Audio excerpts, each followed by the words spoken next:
28 years. Looking back, and I didn't mean to talk about this, we're a completely different agency than we were in 1990 when I started in the field. Certainly at headquarters as well, the user fee programs, particularly GDUFA, you're learning a lot about that and the accomplishments. Vastly different program. Management of quality, the regulation of drug safety and efficacy, never before.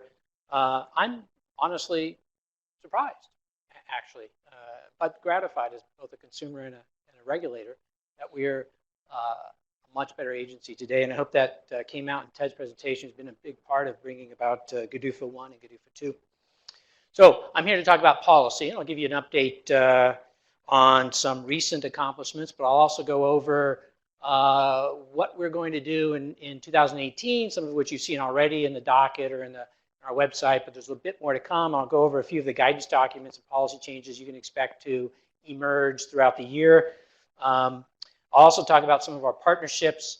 I know that Dr. Kopcha this morning went over some of those partnerships, so I won't go into detail on all of them, but I will mention a couple of partnerships, USP in particular, but also the mutual recognition agreement with the EU, which is coming into maturity now.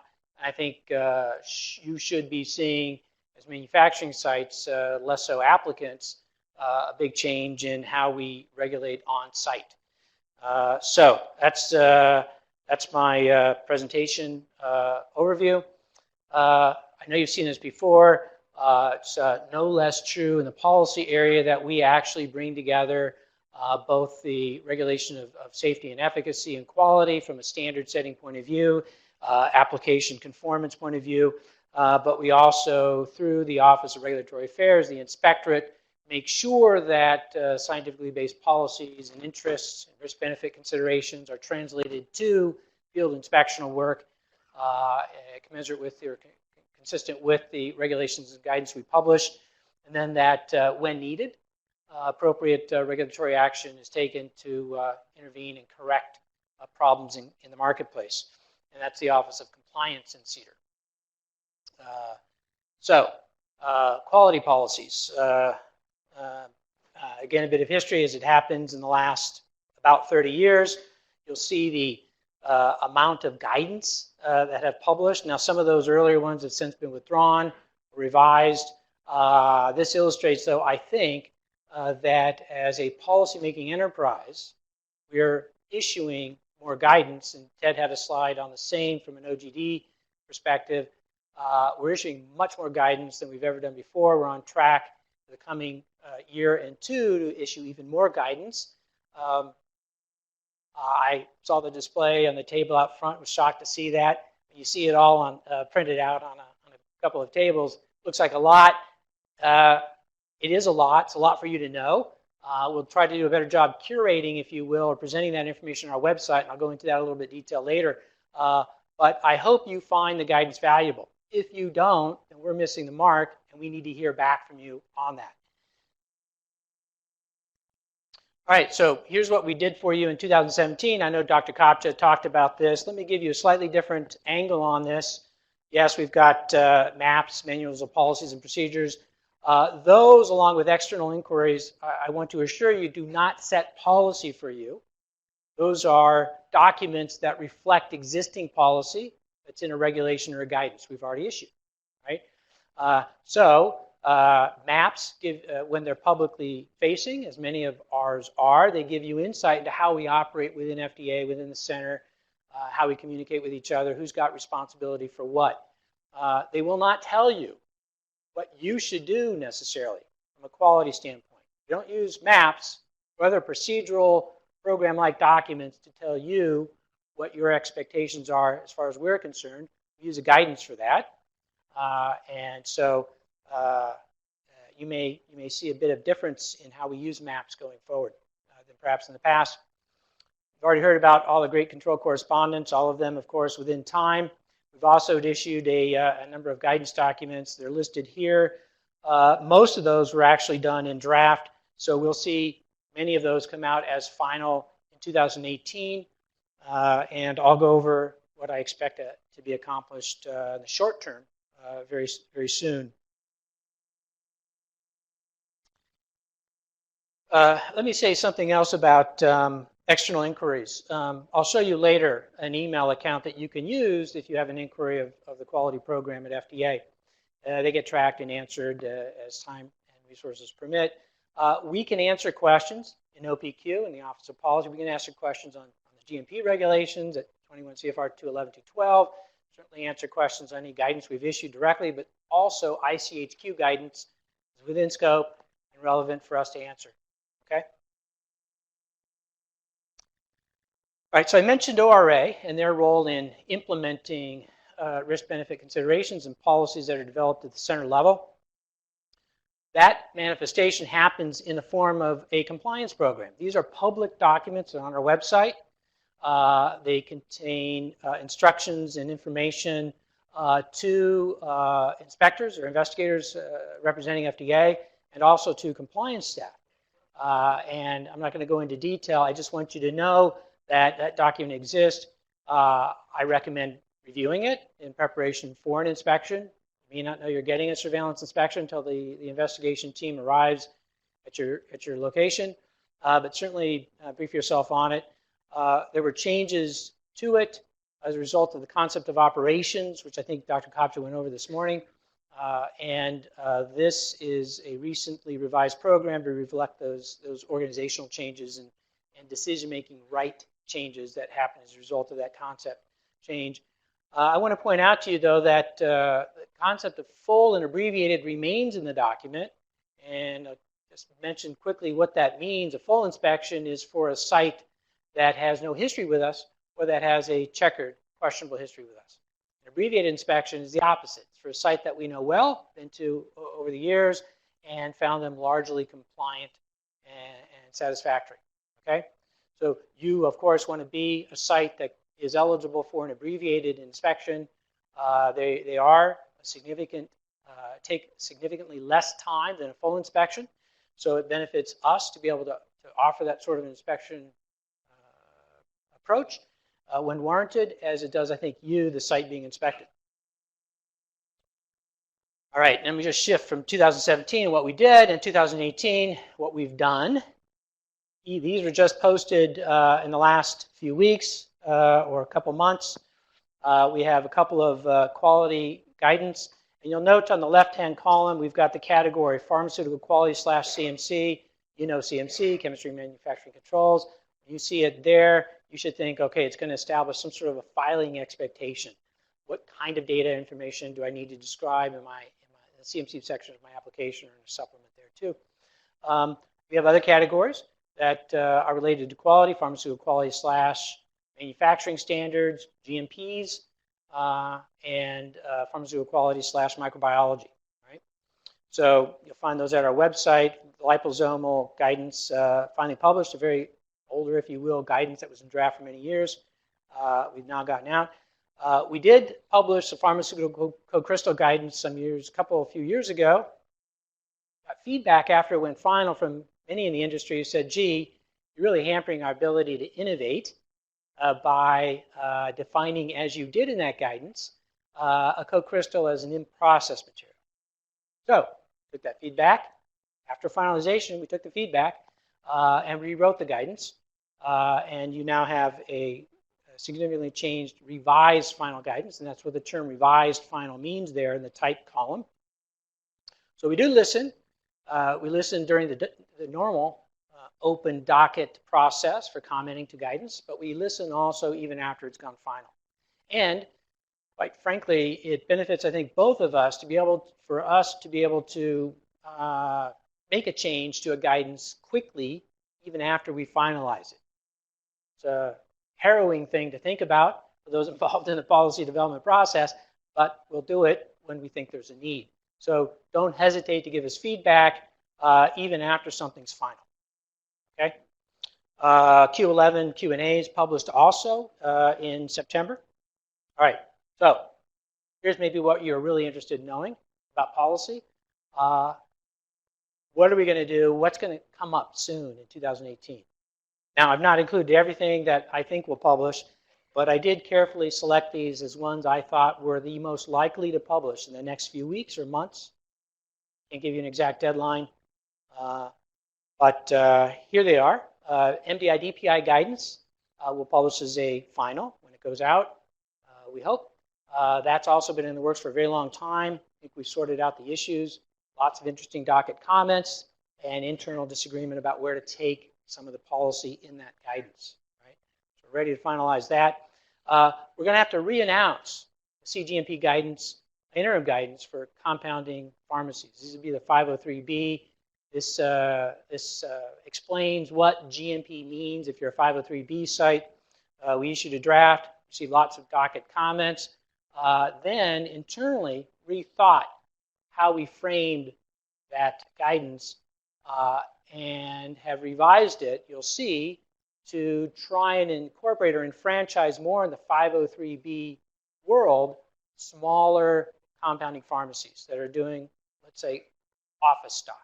Right? So we're revising to provide some discretion, if you will, so that we can bring more of those into the 503B world and otherwise be assured they're controlling quality otherwise. Right? So that'll come out as a draft notice and comment. We'll finalize the guidance on chewable tablets, the data integrity and compliance guidance, which I know has been of interest. We're also working on a draft, somewhat product-specific guidance, not on bioequivalence, but on quality, and it's on transdermals. I think, from my point of view, this is a guidance long overdue for the industry and us. And with that, let me point out that the guidance effort, that journey, is as much a part of the process as the review and comment process of finalization. Why? Because it gets all the key agency stakeholders aligned on what we think quality should look like. The thing to notice about that is it's about development quality control of transdermals in general. And let me add another comment to that. You should see in that title, you're seeing something not in that title that you would normally expect to see if you're a student of FDA quality policy. You're not seeing a reference to CMC, or in the next one. So you're not seeing transdermals, what you should file in your next application or supplement. It'll be in there, but it's not the really primary focus of that guidance. Guidance is really about establishing quality expectations in general, plus filing considerations in particular. Right? I think that framing makes more sense, particularly given our OPQ, one quality vision perspective.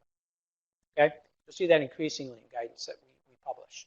A joint overall quality consideration or treatment, and then also specific guidance on how to file that, how to summarize data, what we care more about, what we might care less about in any given situation. Okay? Similarly, quality considerations for continuous manufacturing will come out as a draft. Should be very interesting. The inactive ingredient database is going to have a guidance associated with it. We're also working on internal procedures, and if you're using that database, you're aware that we made changes to the structure and presentation to make it more user-friendly. Those continue as well. And finally, field alert reports. Now, field alert reports, for those who don't know, are reports required under 31481 to be submitted by the applicant when there's a failure or defect of a marketed batch. The regulation is a bit ambiguous in some ways. This guidance will explain some of the terms used in the regulation, how we interpret that. The net effect, though, the net effect of this guidance when final will be to see a reduction in field alert reports we get so that we're getting less noise, if you will, and more interesting data points to use for analysis. And of course, reaction to on a case-by-case basis. Okay. There are a couple others I didn't mention. Near IR will come out as a final, we hope, in 2018. And comparability protocol guidance, another older guidance that's been in draft for many years, we hope to publish as final also in 2018. All right, so we do have some work going on now to develop or rewrite compliance programs. I mentioned the one earlier, the surveillance program, the general surveillance program, specific to most companies doing most non-sterile work. We've got a post-approval inspection program that is worth noting that's being updated. That program is very specific to an applicant and an application, and it's designed to get us into a facility that's recently received approval to cover certain things that we couldn't cover well prior to approval, let's say on the pre-approval inspection, or would not be worth covering or worth waiting to cover on the next GMP surveillance inspection, right? So it'd be a very relatively short inspection, highly focused, addressing issues with a recently approved application or set of applications at a given site, okay, of a manufacturing facility, right? It's been in, we've had this program for many years. It's just being redesigned, okay, refocused. The inspection program for covering monoclonal antibodies and protein therapeutics is also being revised. This program will largely be an upstream program. It'll cover the bioreactor, the creation of the protein or monoclonal, not so much the fill finish side. That'll be covered under a separate program. So this will focus really just on upstream production activities. Okay, I promised you I would talk about our priorities, and they are thus. Patient-focused quality standards, especially with specification setting. So when a relaxed spec can be allowed, we'll do that when it serves patient interests and the interest of quality. A key initiative is reducing post-market submission requirements. And you'll see that play out mostly in ICH Q12, so pay attention to that. But its fundamental purpose is for highly competent, highly performing companies to allow net reduction in post-approval, post-original applications supplementation. Obviously, fulfilling user fee commitments, you've heard from the previous speakers strongly, this is a goal. Don't want to fail at any of these commitments, won't fail. So that's a priority for us. If it's user fee related, we're working on it, priority. The next big priority is clear, and I think this is important to be mindful of, is that we understand there's a real problem with applicants in particular in understanding what kinds of facilities and operations we want to see described in the application. We're going to issue some guidance on this. Get through notice and comment. I think you should very carefully and deliberately, thoughtfully, come up with another adjective if I could, describe in your application, preferably in the 356H application form or elsewhere, exactly who's doing what where, especially if there's any data point or process description or any control activity associated with product quality that's being described in the application. You have a contract lab testing dissolution for your solid oral product on stability. It's a demonstration batch. They're not the ones you're going to use commercially. We almost certainly want to know who they are and what they're doing in your application. If we don't know, we can't consider a visit to inspect. You may have other concerns about that site. We need to know. There's a lot of confusion apparently about what we need to know about who's doing what where. I want you to think about it very broadly. You'll see guidance, get a chance to comment on that and weigh in on that, but that's a big area for us to pursue in the coming months. You heard from OGD staff, guidance on complex product quality, like the transdermal guidance I mentioned. It's also a very important priority. As I mentioned already, the quality expectations overall. Let me change the subject a little bit. Let me dispel some myths about what the guidance title might mean or not mean. Whether the title says "and FDA staff," the guidance applies to FDA staff. The guidance applies to FDA staff no matter where they are in the agency if they're working on something that's relevant in that guidance. So I know that can be confusing. I've heard questions on that before. I want you to be assured all guidance applies to FDA staff, whether it says it in the title or not. Whether the cover page of the guidance indicates ORA was involved in its development, do be assured that even if they're not named there, if the guidance bears on an issue that might come up during an inspection like quality consideration, They're obligated to know and respect the content of that guidance to the extent that guidance has to be followed or will be followed, as the review or assessors are in the center. Okay. Now, what does it mean when the type is not indicated? Well, that means we made a mistake and we'll fix it. Sorry about that. Another big change, which just happened March 30th, is that we redesigned our website for quality. And we did it in a way to make it user-friendly, we hope. And I hope you'll find it user-friendly. If you haven't been to our website recently, please go there. It's got nice, modern-looking style to it. Obviously, we had some younger people in the office working on this. The rest of us just said we put up our org chart, and that should be enough, right? So we moved a long way away from just presenting org charts on our website. It's very well done. It's your pathway into just about everything that bears on quality that we publish at FDA for human pharmaceuticals, right? I highlight the Q&A on GMPs because that takes you to a set of questions and answers that are level 2 content that describe the 211 GMP regulations. I bring that up because you might see more level 2 content coming out of other parts of the agency, but certainly the quality side in CDER, right? Might add questions here, but especially we might create additional level 2 Q&A kinds of pages that, let's say, cover 314.50 or which is the CMC submission regulation or some other regulation or guidance area, right? Probably topic or category or subject based than guidance specific based. Okay, so look for that. The website includes the latest news. It's meant to be updated frequently to give you the latest news. We have sections dedicated to applicants and another to manufacturers, and one on advancing product quality. And for any level 2 guidance, we've created a docket.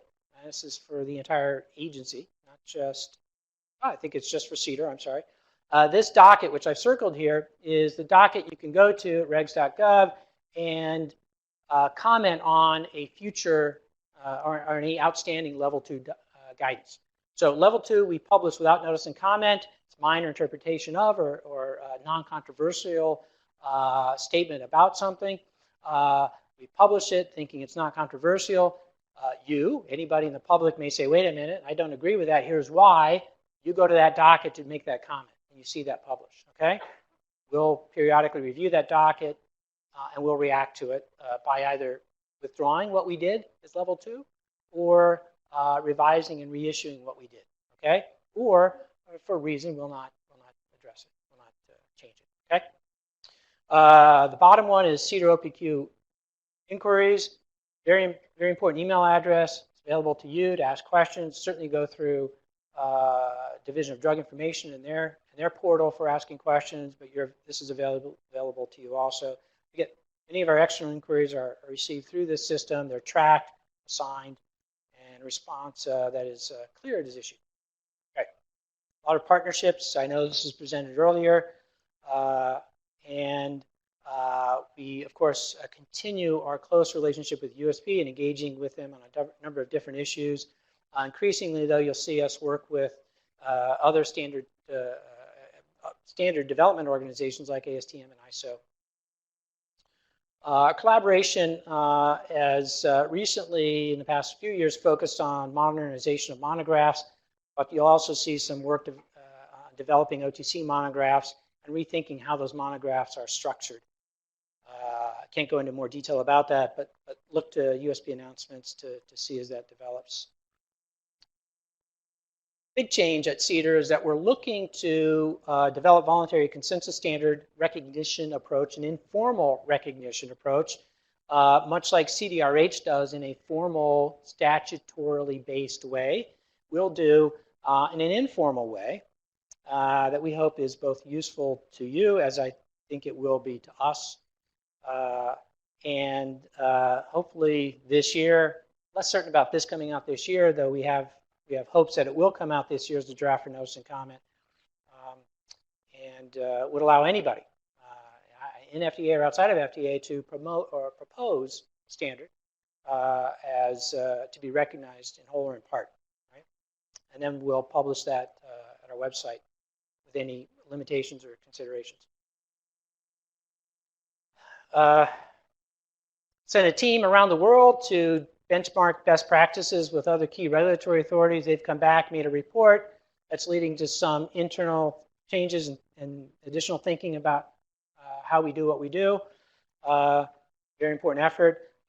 We remain an active member of the Pharmaceutical Inspection Cooperation Scheme, which is that group of inspectorates from around the world. We joined in 2011 and are actually hosting, for the first time ever, hosting the annual seminar. It's in Chicago. I would have picked New Orleans or San Francisco, but Chicago is it.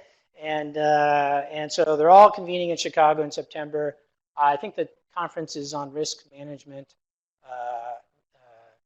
and speakers are being gathered and activities are being planned as we speak. So a big deal for FDA, and we continue to support PICS, especially in the development of aid memoirs, which are like our compliance programs, which are essentially designed to norm or harmonize inspectorate behavior, right? On-site inspection behavior, follow-up behavior, right? So that part of PICS is really important to FDA.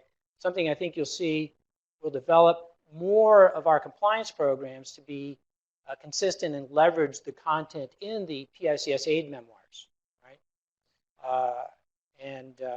So that should help and establish a common set of expectations worldwide about regulatory inspections, right? And I mentioned Q12 at ICH and M9, still a very important standard setting arrangement. Now, MRA, I know you've seen some part of this already. You've seen the countries that we're now partnered with. Comment about a couple of things. The agreement allows for a number of things that have yet to be put into effect. As of today, though, with these 12 inspectorates, when we identify a need to inspect in one of those countries for GMP surveillance purposes, we are holding on the planning of that inspection. We ask our counterpart country that you see here if they have a recent inspection that evinces the kind of inspectional coverage that would make us confident that we don't need to do our own GMP surveillance inspection, right? We review their inspection report and information in detail. We don't trust their decision about the site. We review their inspection report, and we make our own classification decision. Generally, this means we will not do that GMP inspection, surveillance inspection in that country, right? We may continue to do, likely will continue to do, pre-approval type inspections. I mentioned post-approval inspections before. We'll continue to do those because those are application-specific, narrowly focused, based on what we've seen during the application review and what our files tell us about that facility and the product, okay? That's what, so pre-approval, post-approval, we'll continue to do in Europe and elsewhere.